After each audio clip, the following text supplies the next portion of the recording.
is Monday, uh, 9th. 9th, November the 9th. This is the Connection Podcast, and you're here with the Sleeping in Common B, obviously, and the best South African born in America, Joe Emilio. Now, dates are important for this one because we're speaking about the evolution of humanity since March the 26th of 2020. Because for those not listening in South Africa, that's the date when the government went, fuck you, stay inside. That is true. I'll see this podcast later. So, Joe, what do you think? Do you have any thoughts of the evolution of humanity where we've gotten from March 26, 2020? All right, so you want specifically from March 26th and not from the dawn of mankind. Yeah, specifically because the Okay. Lord Mankind is going to be a long podcast. Yeah.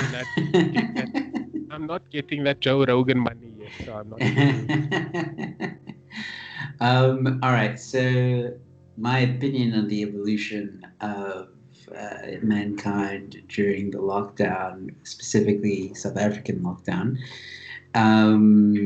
it's gone to shit, if I'm completely honest. I think there's been even more of a greater divide amongst us than anything else.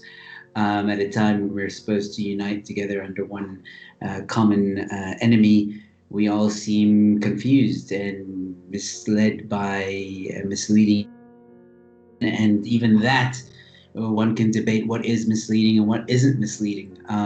What is truth, what isn't truth. Some people are hell bent to believe the mainstream media.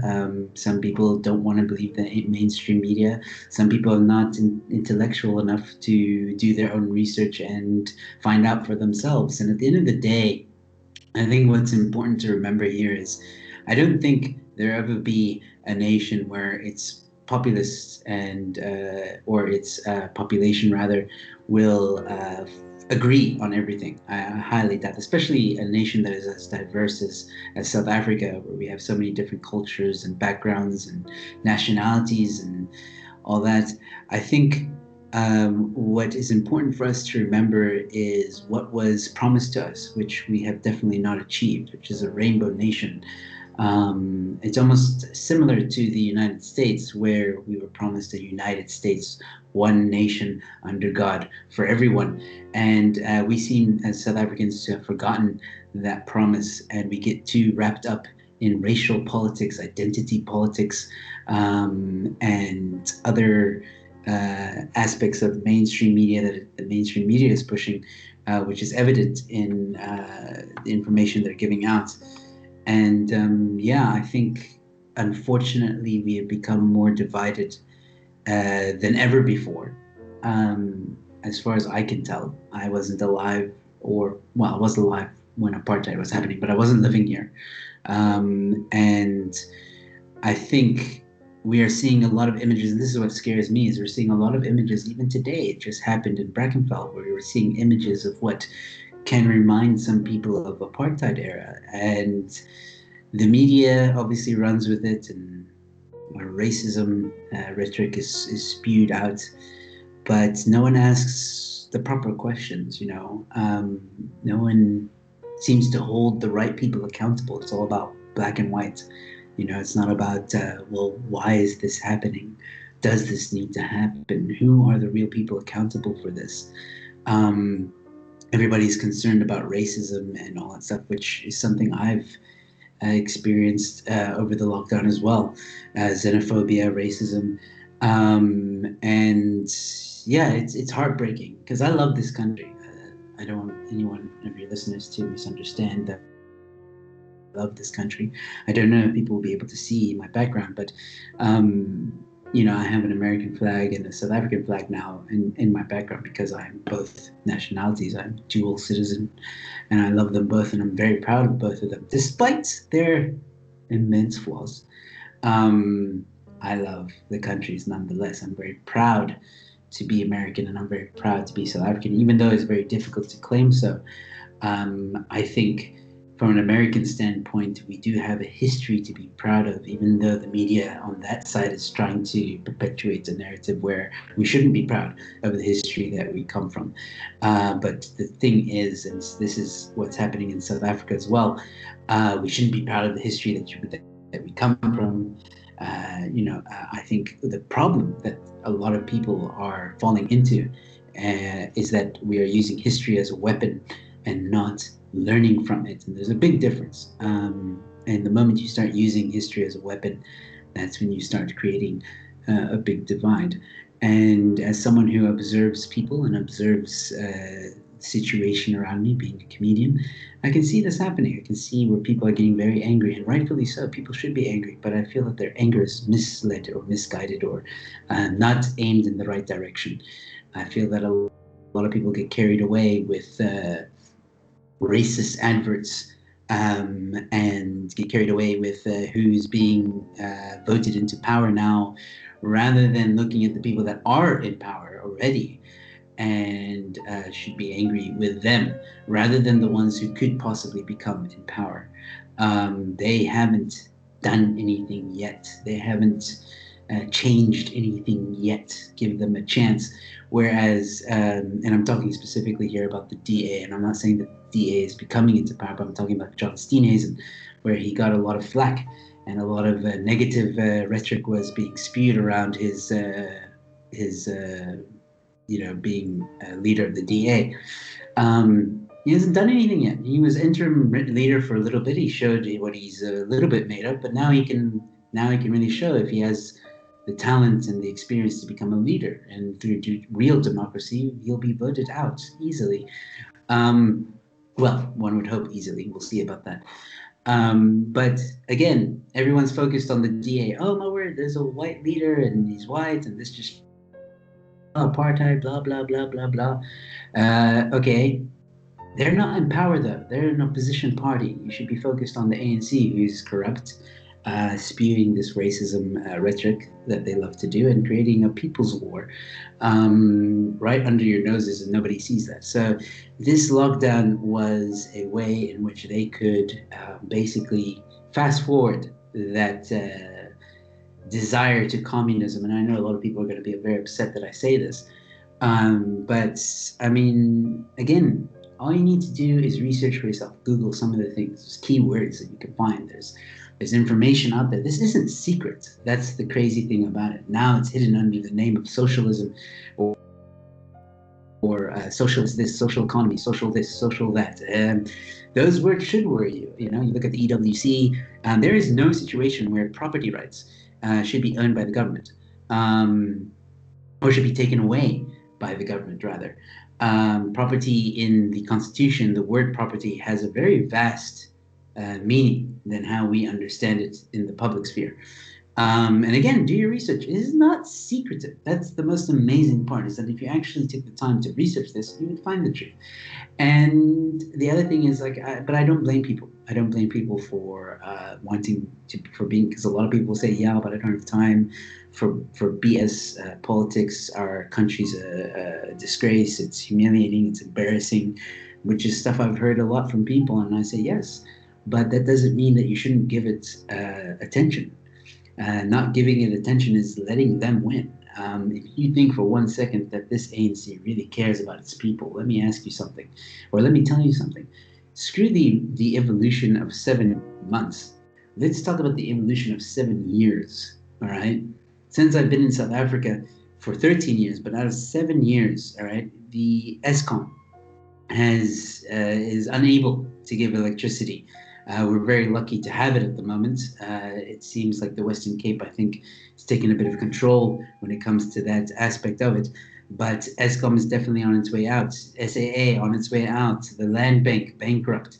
Every SEO or SOE, I can't remember, is bankrupt. We had state capture. There is no way that you can convince me that the ANC rule of over 26 years has Africa. If anything, it's definitely made it worse. And they love to use the excuse of apartheid. I'm going to be very controversial here. But they love to use the excuse of apartheid. No, I'm not saying that apartheid was great. Absolutely not. I'm not apologizing, or I'm not saying that apartheid was the best time in South Africa. I'm absolutely not saying that I condemn apartheid and all its policies, and absolutely what happened during apartheid was not right, a crime against humanity, as they say. However, many people will dispute and say that there was, even though it was as horrible as it was, things were working. They had electricity, they had proper schooling, they had all that stuff. So that should worry you, all right? Again, not saying apartheid was better. Absolutely not. That is a time that we should move on from. But again, we're not learning from history. We're not learning that back in those days, okay, cool. Terrible things happen to black people and we need to rectify that. Absolutely 100% behind you with that. Okay, how do we do that? Well, we do it fair and by the law. Okay, cool. Are we doing that? I don't think so. Because I don't think that the current ANC has actually lifted its people, the South African people, into a better tomorrow. I really don't think that. They often speak that they will, they often say what we're going to do, but they never actually implement it. Instead, they rob people. And that is robbing the poor people of this country. And that's the problem. That's what I have against the ANC. They use the excuse of, yeah, but it's apartheid legacy. Don't give me that BS. Because here's the thing. You look at, what's his name? Table. Talbot? I his name now. Thabo Mbeki, all right, when he was in president, all right, yes, he's also, there were people that weren't happy with him. I know that, but there is, yes.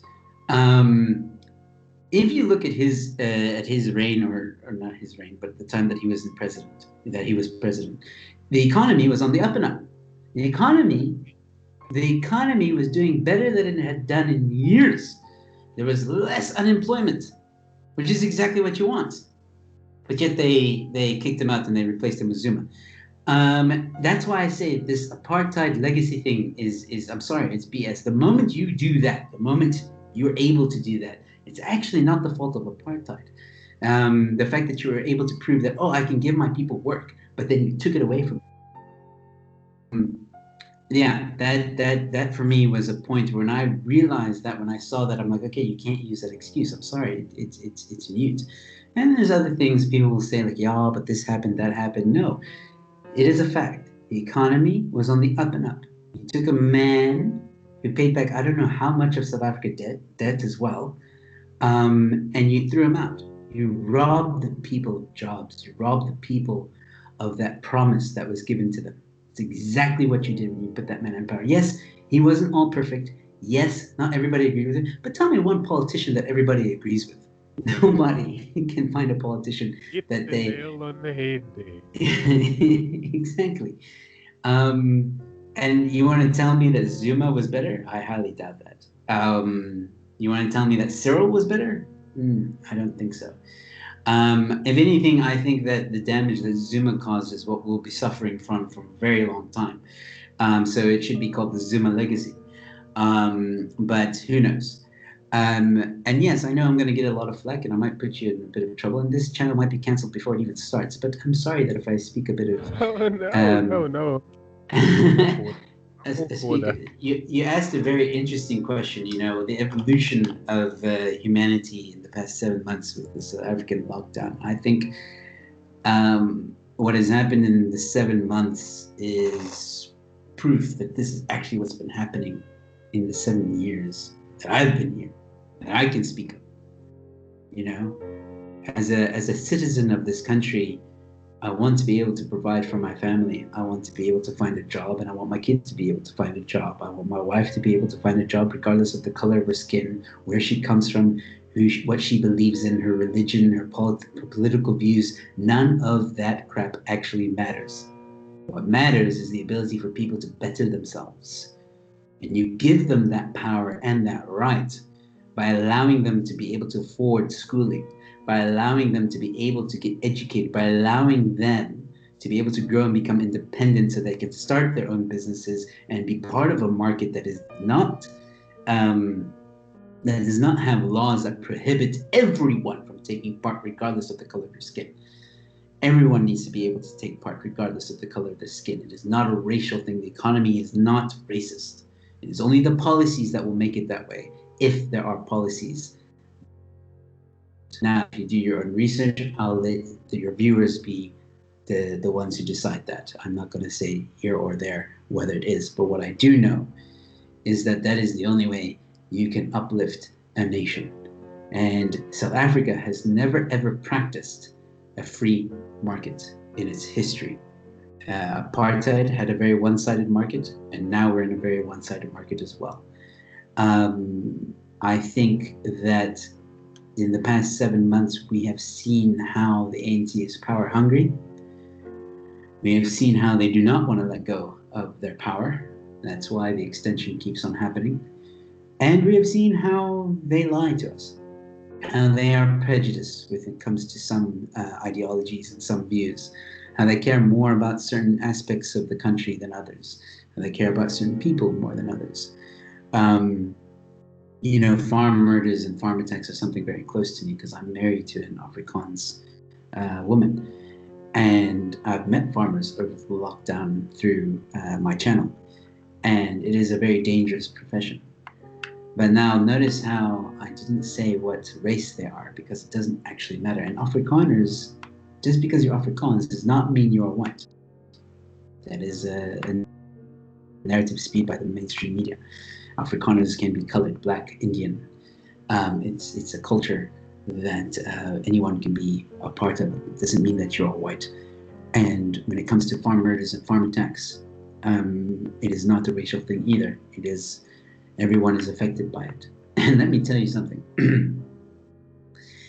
It is definitely farm workers and farmers that are affected the heaviest when it comes to farm attacks and farm murders.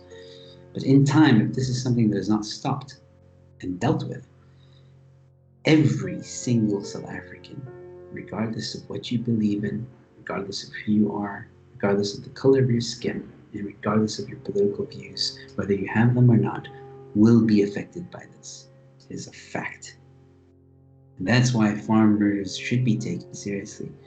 Everything in this country should be taken seriously. From when Julius steps on a stage and says white people brought racism and violence, and that is an exact quote, you can go and find that, to when you hear about a government that is in power at the moment that is dealing with corruption, scrutinized at every point of the way when they are allegedly finding out or discovering this corruption. They should be held accountable, and it should be the entire party and individuals that should be held accountable.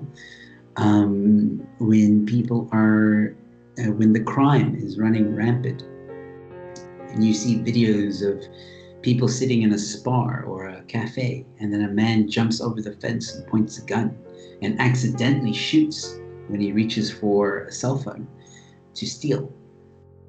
That should worry you.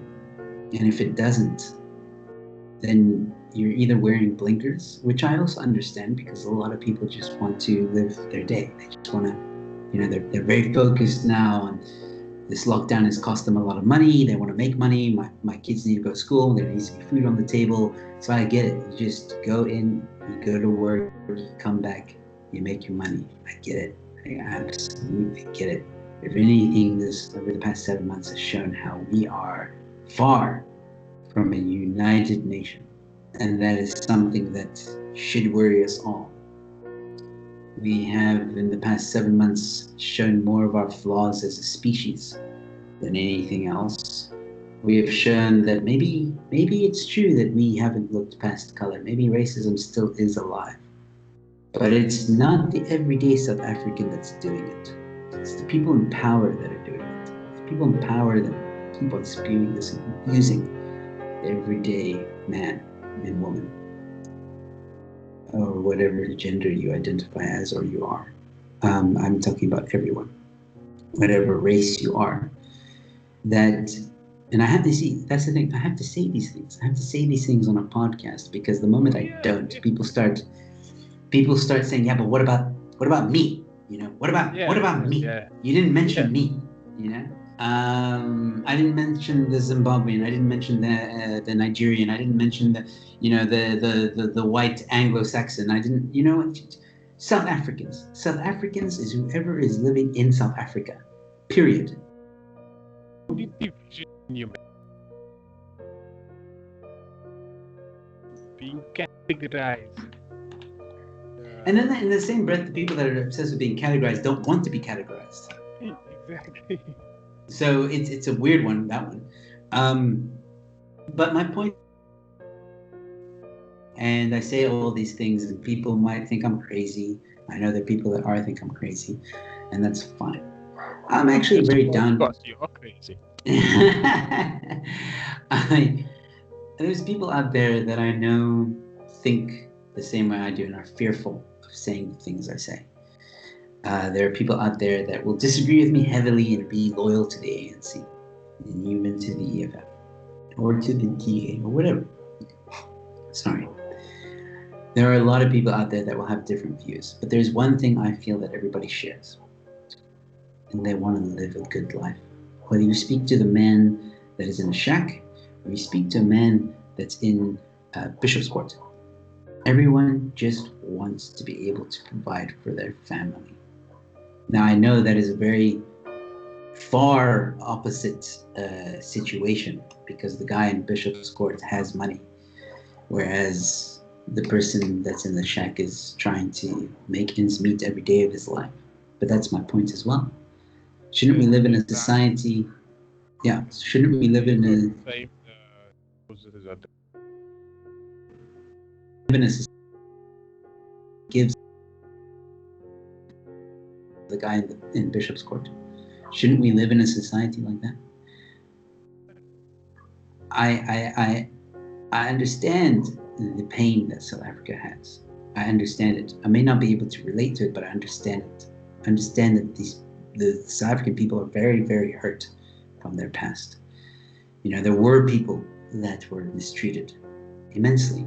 You know, you hear stories of everyone saying like, yeah, but my parents were mistreated like this by the white guy, or my parents were mistreated like this by the black guy, or the black police officer, the white police officer, and all this stuff. I get it. There's a lot of pain. You know, I used to live in Egypt, where even I was living during a time where I was hurt. I was bullied, mistreated, beaten a lot of the times for being American. It wasn't really the color of my skin, but more my nationality.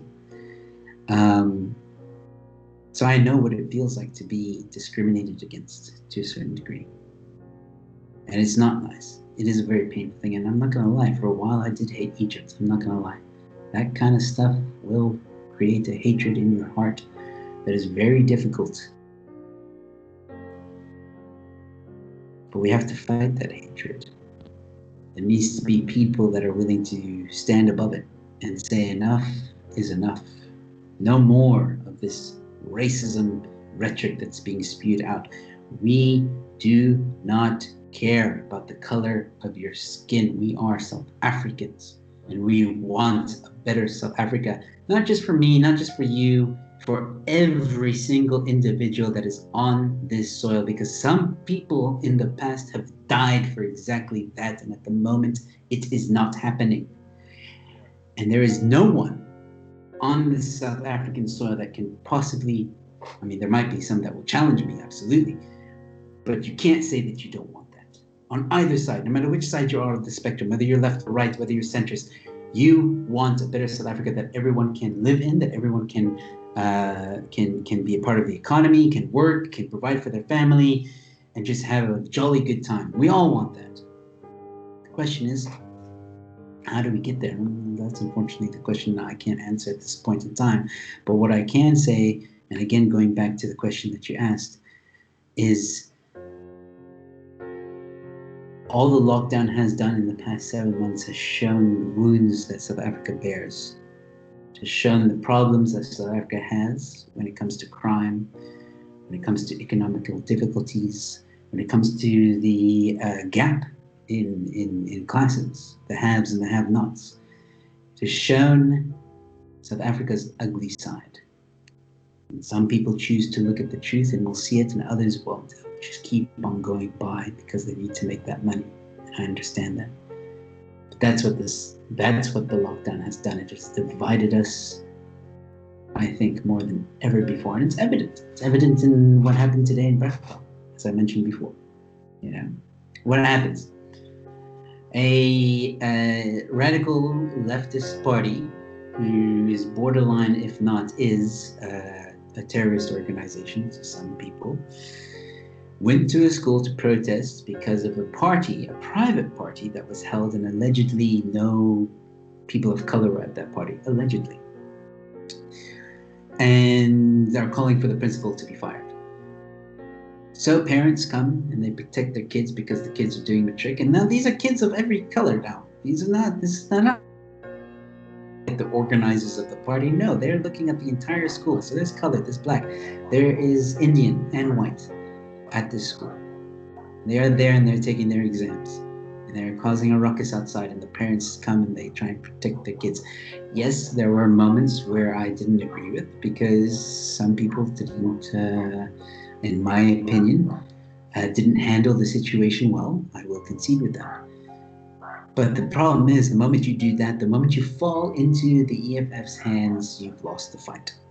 And that's basically what happened today. I'm sad to say you will see headlines of angry parents get into a fight with EFF. You'll see many different variations of that. And you'll see videos of horrific scenes of how a white man is beating a black man. They won't show you what happened before that. They won't show you what happened after that. They'll just show you that. They'll say, parents, angry Brackenfeld parents. Thus creating more of that. And then you'll see Julius come out and use that as well to drive that.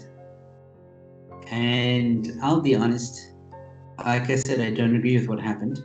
But what had happened was, before this is the same video I'm seeing everywhere, so I'm sure people know what I'm talking about. You see a group of white people walking up to an EFF member, and they're telling the EFF member to leave. Now, what happened before that was there was a bit of a group that were standing there. If you look, you'll find it. If you look, there is footage of this. People standing, and it's an EFF member talking to a guy. I don't know who he is. He's very well covered. Couldn't tell who he was. And while he's chatting to this EFF member, he takes the EFF member's hat. So a white guy takes this EFF member's hat. And that was the moment when I was like, you just fell into their hands. You just lost this fight. It wasn't something violent. It's not like the man beat him up. But you gave a reason. For the black man obviously reached to get his hat. And it's at that point you hear a white person, or maybe not, let me not say white person because it's not evident in the video, but you hear someone say, Mur, hit him. Because now it looks like the black man is trying to attack the white man. Yeah. I'm calling it how it is, and there's going to be a lot of people that I'm explaining this and going frame by frame and showing this. And there's people commenting saying that I'm defending the EFF. I'm not defending the EFF. I'm calling it how it is. I'm saying what actually happened. That man that did that should be condemned for what he did. He shouldn't have taken that hat. That's what led to even more violence and to the footage that we're seeing, which the media is now writing on and spreading this racist rhetoric. It shouldn't have freaking happened in the beginning. That's what I'm saying. We need to be better than the EFF. We need to be better than them. Stooping to their childish behavior is not going to progress us. It's not going to make us better as a nation. That is what I'm trying to say. I'm not defending them. The EFF should have never been there in the first place. I agree with that. The parents had every right to be there as well and protect the kids. I agree with that. But we, the parents, the people that are against the EFF, should have been better. And there's a lot of people that are saying, yeah, but they're a terrorist organization, they need to be stopped, and we need to fight, and blah, blah, blah. There is a time for that. And that was not it. That was definitely not it. There were other options. There were other things that could have been done. Not every path to a somewhat peaceful protest was taken. Again, what that man did was childish. if it was any other thing, if the black man on his own accord punched or tried to punch the white man without the white man doing or saying anything, then yes. Again, I would have blamed the black guy. Been like, see, radical EFF, they just wanted to fight, they wanted to spew this whole thing and blah blah blah. I would have called it as it is. But unfortunately, that is not what took place today. And it pains me to say this, but I'm not going to fall into the trap of the mainstream media trying to ride on the black and white story. As sad as it is, the events of Senegal, that's one thing that the farmers managed to do right. Yes, there was radical right there, absolutely, and they were condemned and people spoke out against them. It was, in a way, a good thing because finally people started to realize that AfriForum is not the radical right that they thought they were, and that the Boer Lugien are actually a completely different organization that are not part of AfriForum, which is great. I actually saw something on Twitter. One of the people that you know, I think, did an article on Senegal, and he found that the media misquoted him, or at the very least, used the perspective of the writer to entitle an article on his article, portray that AfriForum is radical. Yeah, that happens a lot. They do that. It's not the first time media would have tried to do that. And it's unfortunate. Again, there's a lot of misconceptions that the media has been very successful of spewing out there. But again, Senegal was if you watch the media, look, there are sometimes the media gets it right. They will, like they had an interview with Ernest Ritz, and they did try and sway it to a whole racial thing. But Ernest was able to control it and say, like, look, we are aware that there were some radical people there, which we did not associate with. We had our own area where we did our speeches, we did our prayer, and then we left. It was the other guys that stayed and caused this whole havoc. The scene where you see the EFF saying, kill the bull or kill the farmer, and you have these guys in green suits or uniforms. Those weren't AfriForum. Nothing to do with AfriForum. And in a way, that was important. But again, even at Senegal, rocks were thrown, but that was it. Same thing happened today in Brackenfell. Rocks were thrown. Unfortunately, a fight was had. Not one, but two. It's unclear to see who started the second fight, but it is clear when you look at different angles of the videos of the first fight who started that. And unfortunately, wasn't a very proud day for Brackenfell communities. A lot of people are going to be hating on me for that, but again, I'm going to call it as I see it. Guys, we have to be better than the EFF. There were only freaking 50 of them, maybe even less at Brackenfell.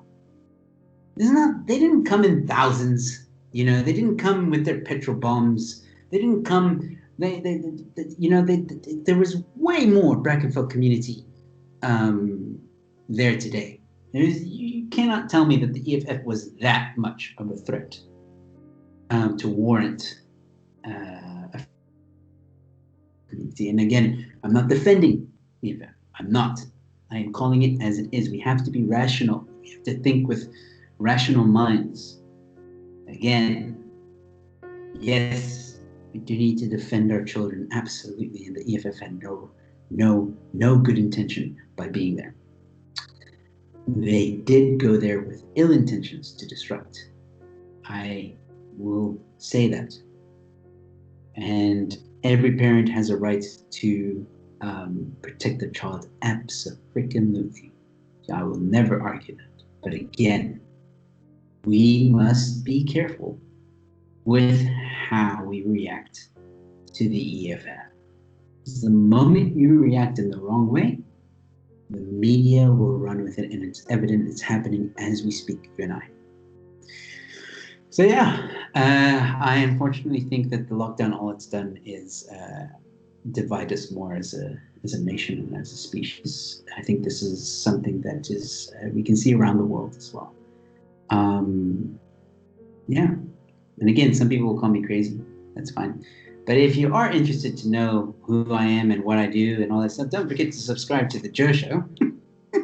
Probably in the link description Oh below. yeah. Link will be in the description below. Like, share, subscribe. Also, join as a member. Yeah. Join me the show. Super Look, I chats mean, are welcome, if not I, encouraged. I know that Storm, maybe you don't agree with everything I say, but this is the Hey, no, beauty no, of. no, no, no, no. I was waiting for you to. I was waiting for a moment where I could interject. Sorry, sorry. When it comes to this kind of topic, I can go on a bit of a tangent. No, no, that's exactly what I wanted. Over the last 30 minutes, I have to change my summary of things so much because there were so many points that Joe hit that I have an opinion on. But I want to create a focus on Joe's perspective, Joe's personal experience on the evolution of humanity about 7 months ago. So I'll just summarize my thoughts. ANC. ANC have a superpower. It's called apartheid. And I know there are people that listen to this podcast in USA. Thank you. Russia, Ireland. So why has EFF gotten a bad rap? Well, EFF is the problem child of politics in South Africa. Think of it this way. Every State of the Nation address, or if we put it in a more relevant term, and we won't spend long on this, every presidential inauguration. Think of a party that will disrupt that for about an hour or 2 hours before it can happen. That's what happens every single year with the EFF. And Brackenfell, the high school that they went to, it's not the first time in the last 2 months that they caused a public disruption of any sort. They went to a company called Clicks about 2 months ago, and they did the same. Vandalism, there was probably looting. And why? Because of a fucking shampoo. It doesn't take much for them to create a disturbance. So that is what the FF is. So catch all caught up? Good. Just Google the EFF, Economic Freedom Fighters. You guys will find a lot of information on them. More than enough to make your own judgments. And again, it's sad that we see this divide. You know, I mean, again, I don't like saying the things I say. I feel that through my experience, well, not even necessary. I just feel that through my experience, this is my conclusion or my discovery rather. Um, you know, I used to be one of those that didn't care about politics and just, you know, try and live and stuff like that. But then there came a point where it affected me, you know, it affected me. Like, I think this is what people don't understand because, like, you know, I've seen a lot of people like, oh, but Joe, you never were political. Now you are on my channel. And not that political. I just cover Evolution, events. dummies. Yeah. I mean, I just cover events and I speak to entertainers. I do speak to some politicians. But I speak to other people. I speak to doctors. I speak to professors. I speak to many different people from many different spheres of ideological backgrounds and professions. So I've got a very diverse channel as much as possible. Um, but that's neither here nor there. My point in this is I've seen how people just they get so caught up in this divide, and it's very evident on social media. When you step outside, it's not that evident. People are behaving to some degree. It's the evolution that we've gone through at the moment is worrying, to say the least. I think some people will notice it. It's almost like, I remember it was when I started to see my friends again. It's like you're almost like scared to say anything. Shit, what can I say now? Like, are you a EFF supporter? Are you a Trump supporter? Are you a Biden supporter? Are you a ANC supporter? DA supporter? Shit, I've seen so much on social media. I don't know what to say now. But yeah. So like wearing these masks are like cock, eh? Like that's usually that's usually what people like. That's what breaks the ice. And then the moment someone says that, you're like, okay, so you're okay, cool. You also don't like the mask. That's awesome. Or you'll find the people that say, you gotta keep the mask on. You gotta keep the mask on. You gotta protect ourselves, protect our children, protect our grandparents. You know. And again, you're allowed to do what you need to do and to do what's right for yourself or what you feel is right for yourself. I don't judge. See, Or the my most sticking flagpoles on the ground. Yeah, exactly. This is how I've always felt. Do what you want to freaking do. Support who you want to freaking support. Right? I have a right, much like you, to call you out on it. To say, hey, have you maybe tried looking at it this way? Have you maybe tried looking at it that way?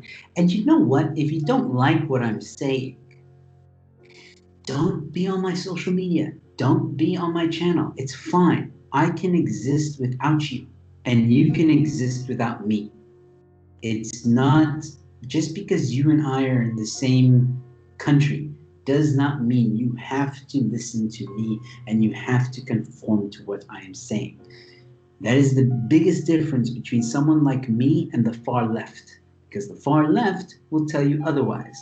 No, you can't say that, Storm. You have to say it this way, or you have to be careful of what you say because people are going to think this. They try and make you think a certain way.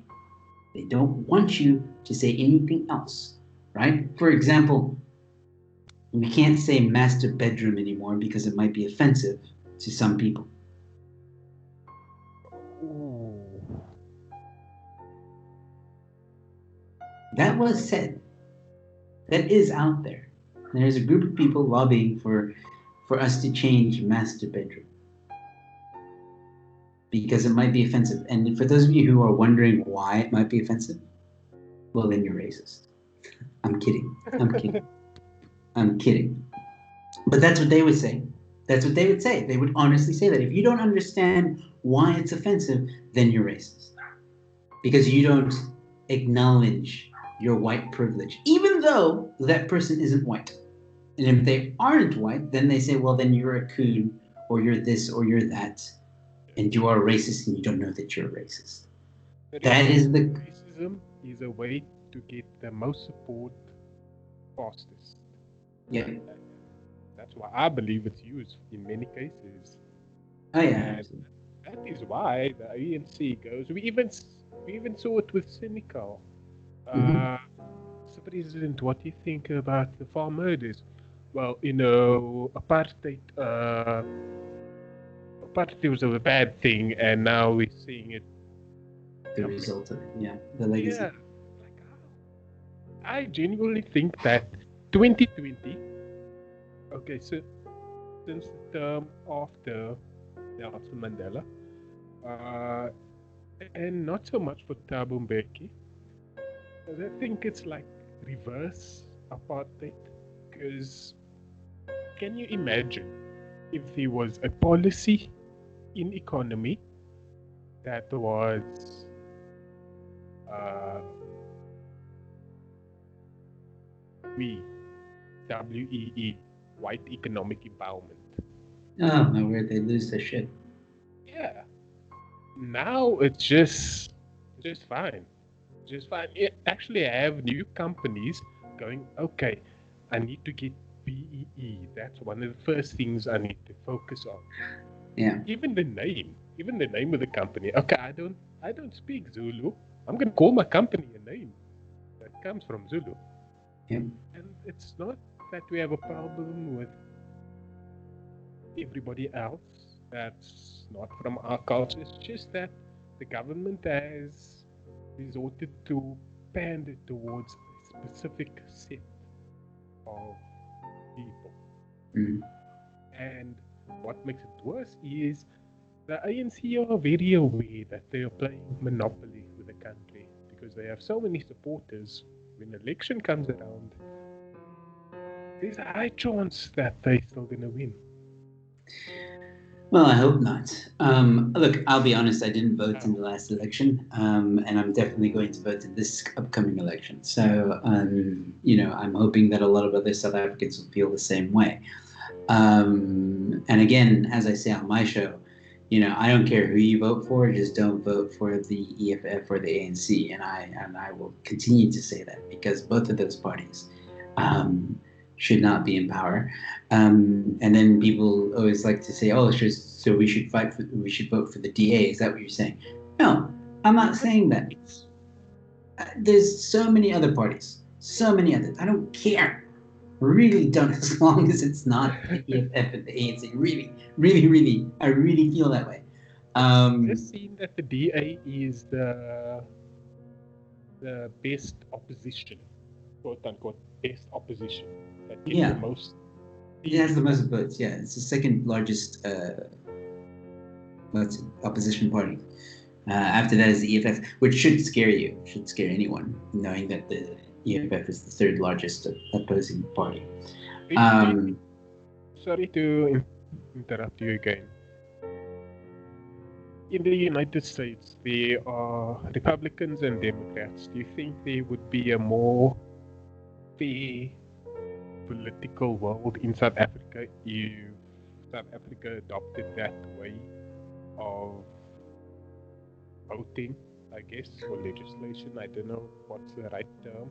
Where there's just two parties, Republicans and Democrats. Because right now we have millions of political parties to choose from, and everybody is fighting for the same crown.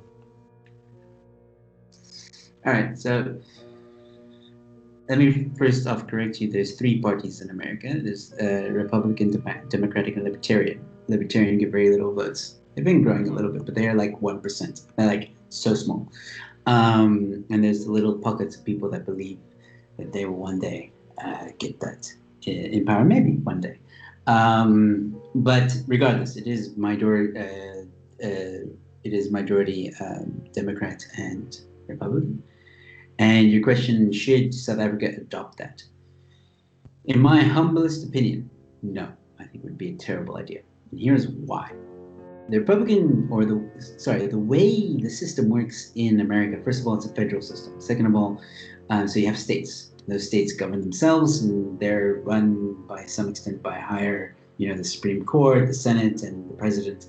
It's a system that works for the history that America has gone through. Now, at this given time in our history, that system is being attacked and that system is being ridiculed. And there are people out there that are saying, no, this is a system that doesn't suit the current time. Now, that remains to be debated and that remains to be seen. So what I can say is implementing a system like that in South Africa wouldn't work because you don't have states. You have a far more diverse culture, or far more diverse cultures as well. I think South Africa would work under a federal system, but it would almost need to be catered, much like America was catered for what it was at the time that all these systems are being implemented. Same thing needs to happen for South Africa. There needs to be maybe to some extent a federal system. Everyone feels fair. That system feels fair for everyone. Should there be a Senate and a Supreme Court and a president? I don't think so. I think Parliament and president is fine. Should there be less parties? Look, now you're talking about your own constitution, which does allow for many parties. There's no limit to how many parties there can be. Everyone should have the right to run for presidency, or a political party has the right to run for presidency or be in power, however you want to say it. So there's no limit to how many parties you can have. I think someone once told me there's 200 parties in South Africa. I was like, what the frick? That is like crazy. And only like 15 or 20 of them everyone knows about. So I don't know if that's true. I don't know. That's one thing I haven't researched yet. But I know that there are a lot of parties. I mean, just in the lockdown, I met a lot of people from different parties. To some, but there's a lot. Is that a bad thing? No. What I think is bad is the fact that South Africans have lost faith in the system, and I don't blame them. You see, especially in the last election, people lost hope. Like, the ANC is going to win. What's the point? The whole thing's rigged. What's the point? They never get out of power. Don't waste your vote. And I mean, I've had discussions with people on Twitter. So one of the individuals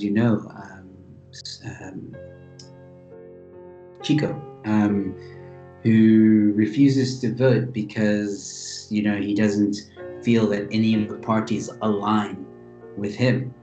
And unfortunately, if you feel that way, then so be it. I mean, I can't force you to vote. You have every right to not vote as well. But it is sad. It is sad that there's not one party that you can align yourself with in South Africa. And there should be. If we have 200 parties, it either shows that you're not researching hard enough about these parties, or the system is failing. The system is not, like, the media definitely doesn't, when it comes to election. We're only talking about EFF, DA, and ANC. Maybe COPE, Cape Party might feature, FF Plus might feature, but for the most part, no one else really gets mentioned. ZACP doesn't get mentioned. I don't think. Good gets mentioned. They seem to be in the public eye quite a bit, but other than that, the other 100 odd or 200 odd don't get mentioned. And that's a problem. It's a problem in the system. Everyone should get mentioned. Everyone should have the opportunity. But also funding is a problem. There's a very complicated situation when you have so many parties. I think that also dilutes the market a bit. And when these parties are struggling to get their name out there and they don't have the proper funding, that coupled with the public losing faith in its own system and its own South African governance, it's almost like, well, why do I want to listen to a new party? People have lost faith in the whole idea of politicians, let alone parties. And I think I'm hearing it more and more from friends I know, from people I speak to. Democracy has failed. Let's forget about democracy. We need something else. Some people say we should go back to a monarchy situation. I disagree with that. I don't think that's a good idea. Some people say, no, we need to try the federal system because that will work. Okay, maybe. It needs to be implemented somehow, though. Federal system of states. So we should try that. Okay. But that's a big hill to climb at the moment. Huge. Because there's so many plagues in South Africa that are keeping it from being the beautiful country that it can be. And so I think any system, whether it be the American system or a completely new system, is going to have a tough time being implemented in this country. What I can tell you is the current system is definitely not working.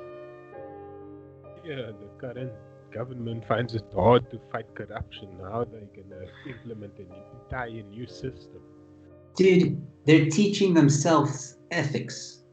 The government, the corrupt government, is teaching itself how to not be corrupt. That I don't know if that's dumb or genius. I mean, you can't make this shit up. I don't understand. When the media asks the government about corruption, and if they find somebody that does corrupt doings, and the spokesperson or aka president says corruption is bad, well, your example isn't really great. It's like it's like a parent stealing and telling the child not to steal because stealing is bad. Yeah, That's exactly. like monkey see, monkey do. Actions speak louder than words. Exactly. Anyway, Exactly. there's one part that we're missing in this podcast still. The evolution of Joe Emilio since March 26th, right? And I asked this because in March 2020, I was a cunt with an opinion. In November 2020, I'm a cunt with an opinion and a podcast. Really. Uh, in the last 7 months, with what you've created, the Joe Show, links will be in the description. Has it surprised you that any aspect that's happened in the last 7 months has actually happened? Yeah, yeah. There's a lot that surprised me actually. Um, as I said before, like I don't like saying the things I say. You know, everything I said to you, no, I don't. I don't like saying it. I don't enjoy saying it. I really don't. I thought South Africa was. And here's the thing, you know, you're not gonna see it unless you peer behind the curtain. That's the thing. You have to peer behind that curtain. Right now, there's a Wizard of Oz effect. You know, the media is controlling what people see. The government's controlling what people see. People are going to think, oh, my word, conspiracy theory. No, it's true. Why do you think there's been talk about, and I know this because I'm a YouTuber now, there's been talk Oh yeah, he's about, getting paid by YouTube. He's a YouTuber, man. not yet, Merch coming soon. but there's talks about the South African government wanting to control what you watch on YouTube, what you watch. I mean, that do TV license for your tablets, your PCs, all that stuff, you know, and that's stuff that scares me. You know, the government shouldn't interfere in stuff like that. Um, and it's small things like this that they slowly talk about and they slowly implement, you know, EWC and all these other things that we think, you know, as a public, it's never going to happen. Yeah, they talk about it, but it's never going to happen. No, it's happening. It's been gazetted.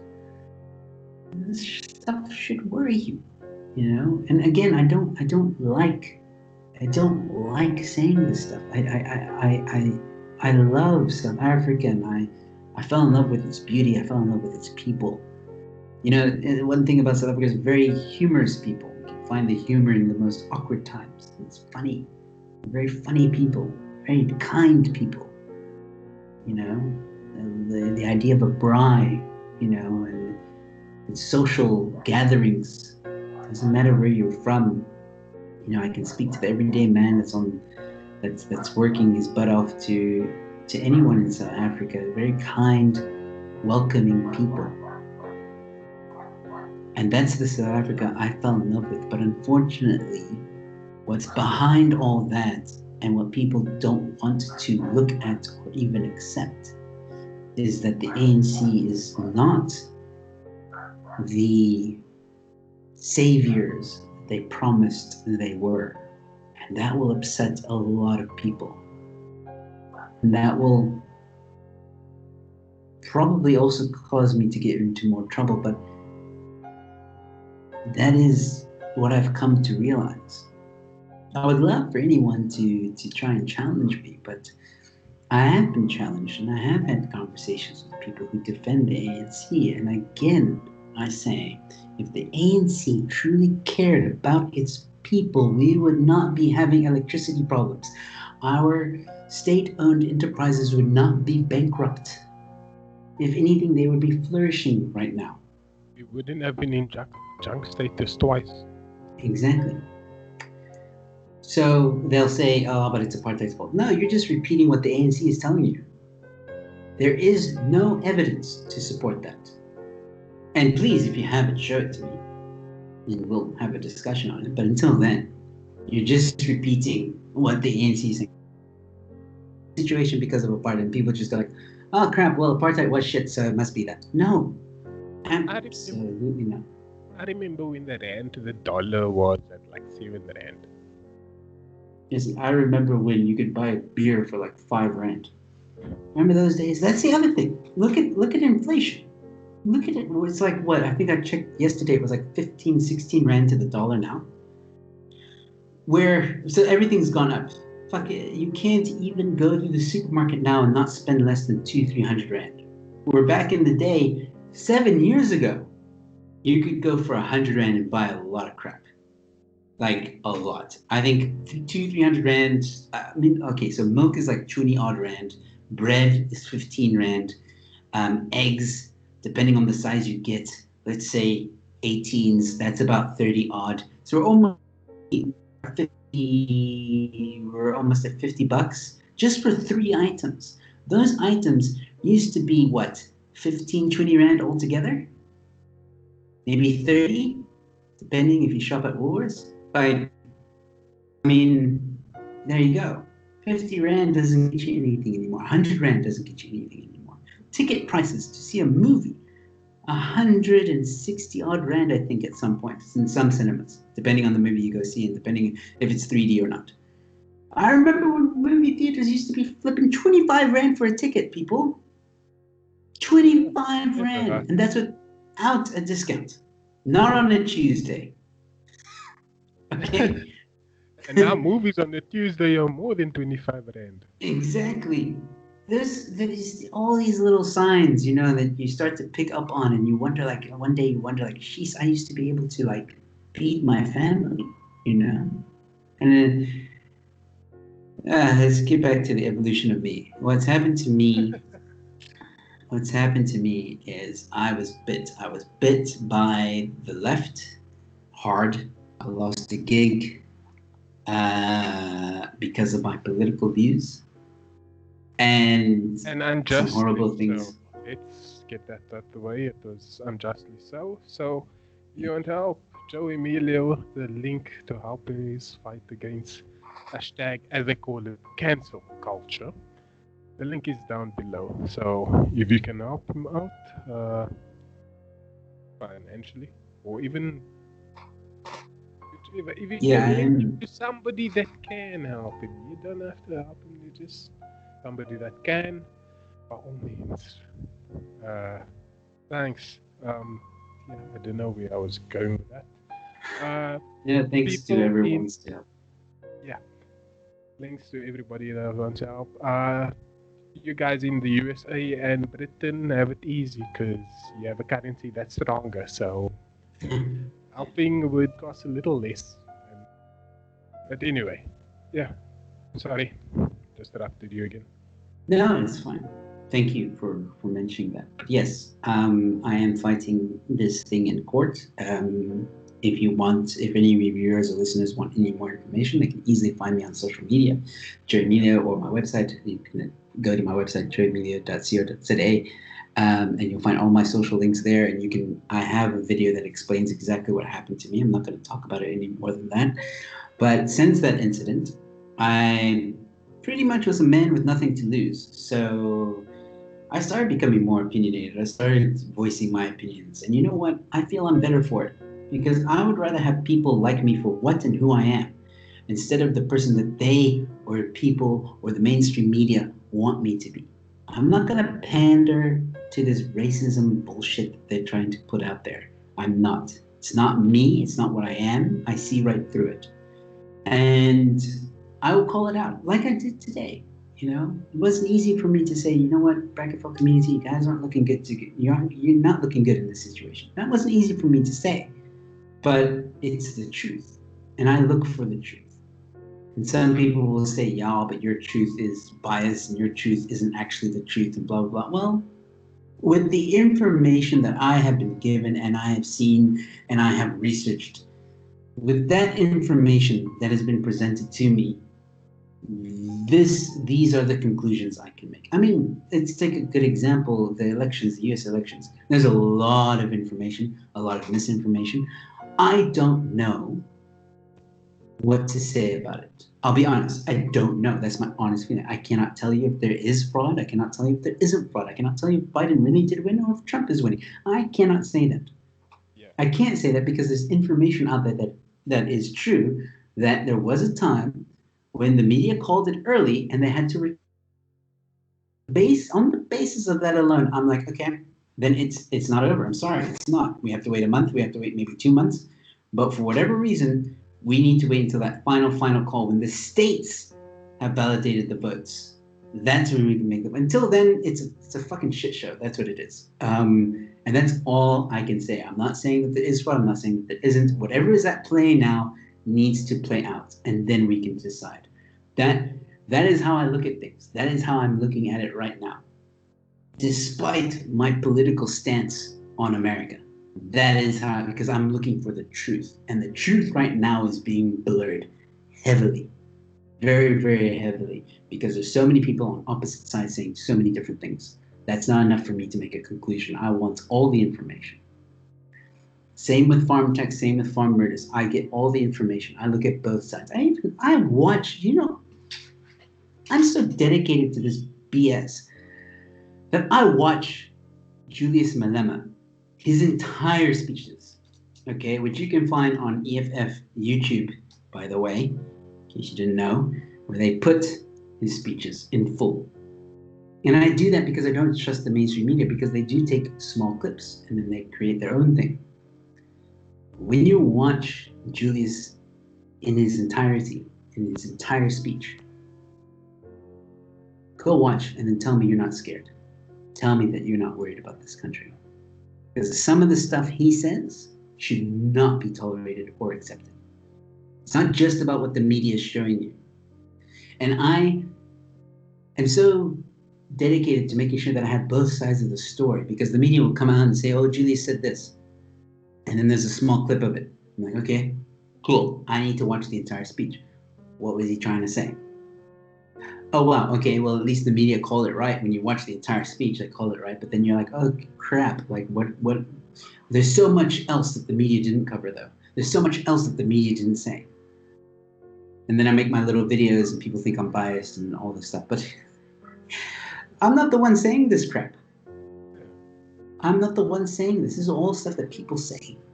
This is all stuff that people think. And the left, the radical left, the mainstream media has made people scared. I'll give you another good example. It's happened now on your podcast, where you said something about apartheid not too long. I'm trying to remember it now. You mentioned sorry, it's escaping me now. But you mentioned apartheid. That's fine. Say that again. It's fine. I barely remember how I started this podcast. You mentioned apartheid earlier, and you said something about it. You gave your opinion about apartheid and stuff like that, and you were also talking about Cyril and the economy and how he's blaming apartheid and stuff like that. And it was something during that you said something in a certain way, and you mentioned it and stuff like that. And I was thinking to myself, you see, I can't say that. It was a sentence you said, and I was like, I can't say that. You can say it because you're South African. You've been here your whole life. You're colored. You can say that. Let's not blur the lines. I can say that because I'm a cunt. Not that. Perhaps, yes. And that's how the left would label you as well. But please do so. I want to see that headline. I want to see that headline in the media.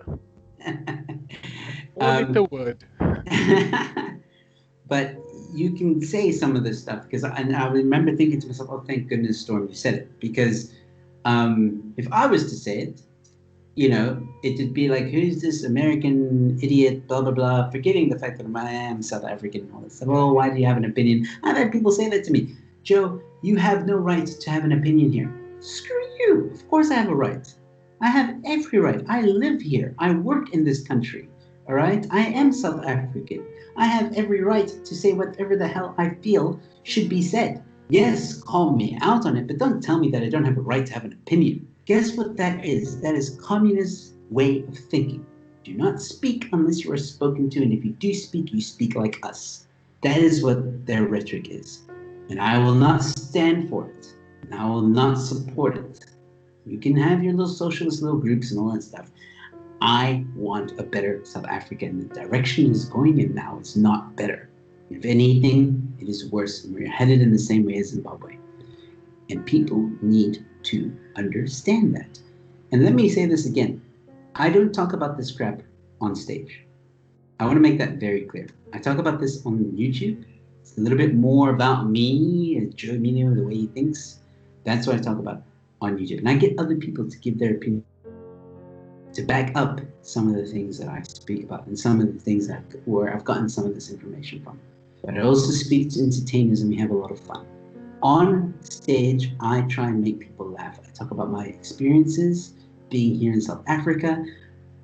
I do not speak about politics on the stage when I perform. And I want to make that very clear. And it's not because I'm scared to. It's not because um, I'm a sucky political comedian. As I don't want to be a Conrad Koch, number one, and number two, it's just not what I started with as a comedian, and it's not something that I feel I should talk about on in my stand-up because the YouTube channel is sufficient enough. I have a right as an artist to talk about whatever it is I want to talk about on stage, and I want to entertain people. I want to give them a moment away from reality. That is my job. That is what I do on the stage. You can ridicule me for that all you like, but that is what I'm going to keep on doing. And you know what? Joe Rogan does the same thing. I'm not saying that I'm him. I'm not saying that I'm as good as him or anything like that, but I'm saying he does the same. He talks about politics on his podcast and other things and ideologies and all that other stuff. And then on his stand-up comedy, he talks about other shit. He makes fun of everyday things. It's exactly what I do. I have a lot of fun. I'm even more chilled than him, to be honest. Um, he so, has more hair. yeah. So, I just want to make that clear. I want to make it clear that I might say all these things, but it's not because I dislike South Africa or I'm a racist, as some would claim. I'm definitely not. If anything, I care about my fellow man so much. It's why I say the things I say, because the more that people don't say these things, the more that people are just going to follow in line and be sheepish or sheeple, whatever the term is. And that is a problem. There is a strong attack against individual way of thinking and critical thinking. It doesn't exist anymore, and there's a big pushback on it. We want you to follow what we say. We want you to fall in line. And I say, no. We as the people have the right to choose who is in power. We still have that right, and we better take advantage of it while we still can. I do believe that the ANC have failed, and I do believe that there's a lot of South Africans out there that feel the same way I do. I'm one of them. There you And not that I'm patriotic. And by the way, Chico, we're still waiting on the paper. go. Two more things as we wrap up the podcast. You will see on the right of Joe's background that is not NBC. He's not a fan of NBC. I know that logo might look like NBC. For YouTube perspective, that's probably left. What I see as right is probably left. And on his mic, that is Joe Emilio, not Joe Exotic. Now, last thing that we should speak about is Joe Emilio presents Crossing Borders in December. Yes. You waited a long time for this. Yes. It is my one-man show that I've been working on since the beginning of my career. It's the first one-man show that I'm going to do, and it's going to be filmed on TV, or for TV, sorry. I don't know what channel it's going to be on yet. I don't know. but that's up to the producers to find out where it goes. But it's being filmed and it will be sold to a network. And again, my stand-up comedy is not political. It's fun. It's just me making fun of myself, experiencing the South African culture and falling in love with it as well. So that's what it's basically all about. And yeah, come check it out on the 18th of December at Raptor Room in Cape Town. Tickets are available on Quicket, only on Quicket, and they're selling fast. I'm not making that up. I'm quite pleased with the amount of support. I have people flying down all the way from Joburg, which I blew my mind away. And just to come see me and support me, which is I'm just blown away by the support that some of the people are giving. So I thank everyone that bought tickets. So thus far, it is a small venue, even smaller because of social distancing. There's only 60 tickets available, 60, and already 20 have been sold. So that's a quarter of the venue. Now it doesn't sound like a lot, but again, 60 tickets, it's going quick. And I think there's more to be sold still. I know there's a few people that are still gonna buy. So for those of you that are interested, please come support. I am a nice guy. I know I spoke a lot of I know he's a nice guy. No, he's a nice. Yeah. I'm not gonna spew all this stuff when we meet and all that stuff. There's a time and place for it. And Storm was gracious enough to have me on his podcast to talk about this topic. So that was the topic. That's what we spoke about. But don't worry, I'm not gonna be like a Julius on the stage and say, I corrupted him. I corrupted him. No, he's a nice guy from the USA, and then he met Nicole Kunika. And then he met. Yeah, everything changed. Yeah. But you know what? Come to my show, come watch me, come meet me, judge for yourself, or see me on my YouTube channel, judge for yourself. If you like me, awesome. If you don't, that's okay. But if you like me, at least you'll like me for what and who I am, and not what and who other people want me to be. And if you need more reason, because you guys love me and stayed on the podcast for 90 plus minutes, buy a ticket because I will. And I'll back that up by putting it on social media later. So, thank you so much, man. So the links are down below, and make sure that I'm not a liar, please, somebody, because I don't have a babysitter. I'll make sure. I had a baby. I had a babysitter once, and then lockdown happened. Also, people in Britain, tickets are $100.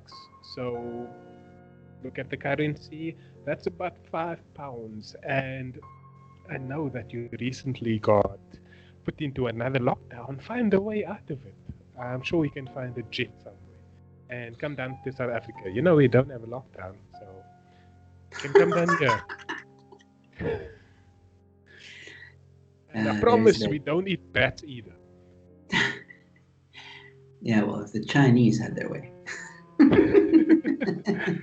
Well, we do have a Chinatown, so just be careful.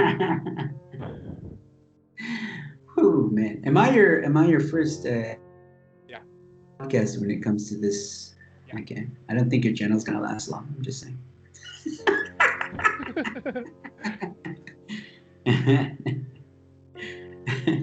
Good thing I created two. All right. Don't worry, Germ. I'll be with you on the bandwagon soon. Yeah. So, do you think we've covered everything that you wanted to speak about in this one? I don't know. You tell me. I think. Look, I've spoken. I think enough about the questions you had. Again, people want to know more about me. Just come to my channel, follow me wherever you can. I'm just gonna be me. I'm always gonna call it how I see it. You either love me or you hate me, kind of vibe. But I mean, I am really a nice guy. I live by the principle of treat those how you want to be treated, respect your elders, respect your fellow man, and don't be a doss. That's it. That's how I live my life.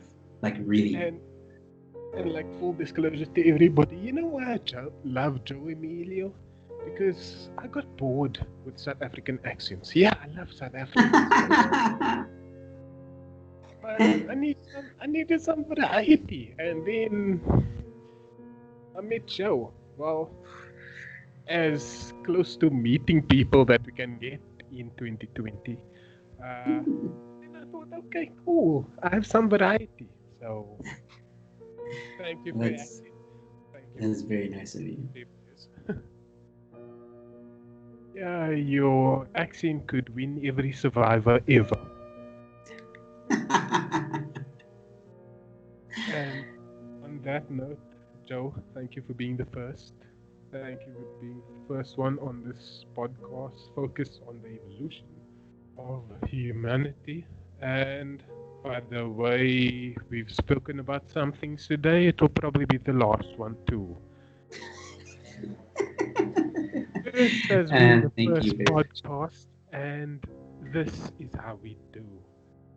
There's no me without you. Cheers.